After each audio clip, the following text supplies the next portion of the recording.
yang saya cemaskan? Umatku ya Jibril. Bagaimana umatku sepeninggal aku kelak? Subhanallah. Nabi tidak mencemaskan anaknya, Nabi tidak mencemaskan istri beliau, Nabi tidak mencemaskan keluarga beliau. Yang beliau cemaskan, umatku ya Jibril. Jibril lalu berkata, baiklah kalau begitu ya Muhammad, nantikan saya. Jibril lalu menghadap kepada Allah. Selang beberapa saat muncul kembali dan berkata, ya Muhammad, aku telah mendapat berita gembira dari Allah.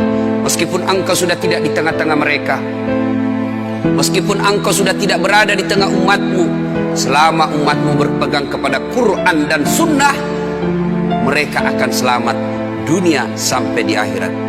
Mendengar ini Rasulullah lalu tersenyum dan berkata, alhamdulillah, segala puji bagi Allah.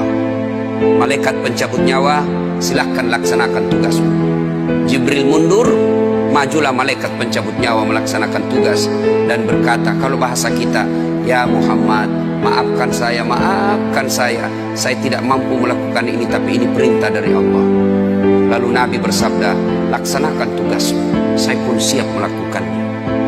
Mundur malaikat Jibril, majulah malaikat pencabut nyawa melaksanakan tugasnya. Keluar rohnya Rasulullah, perlahan-perlahan meninggalkan telapak kaki Rasulullah. Telapak kaki Rasulullah menggigil naik ke atas betis Rasulullah, naik ke paha Rasulullah, sampai ke perut. Bercucuran keringat Rasulullah, keluar keringat Rasulullah di wajah Rasulullah. Malaikat Jibril lalu berpaling.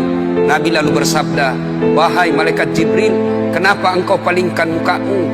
Apakah engkau jijik melihatku? Apakah kau jijik melihat wajah saya? Jibril bersabda, ya Muhammad, ketahuilah demi Allah yang menguasai segala-galanya, tidak aku jijik melihat mukamu ya Muhammad. Aku tidak tega melihat engkau menghadapi sakaratil maut. Aku tidak mampu melihat engkau menghadapi sakaratil maut.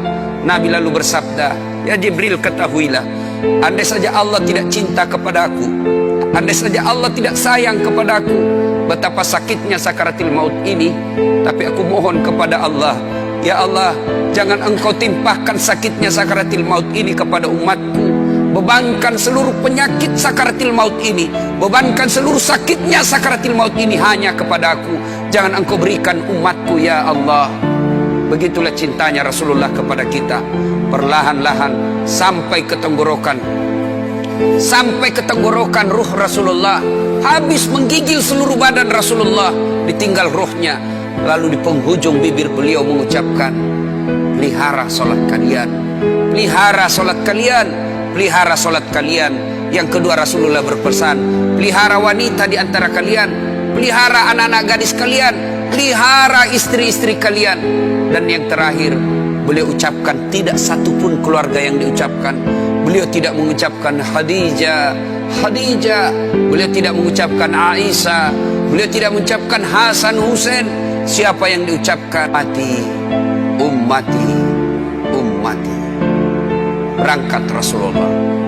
Hebohlah Mekah, berduka seluruh Mekah. Abu Bakar menggigil, sahabat yang lain meneteskan air mata. Satu sahabat yang tidak mau menerima kenyataan, Umar bin Khattab. Ketika disampaikan orang-orang, Rasulullah telah meninggalkan kita, Rasulullah telah menghadap kepada Allah, heboh satu Mekah. Umar bin Khattab marah, dia cambuk, dia tarik pedangnya dan berkata, siapa yang mengatakan Muhammad wafat, maka aku tebas batang lehernya.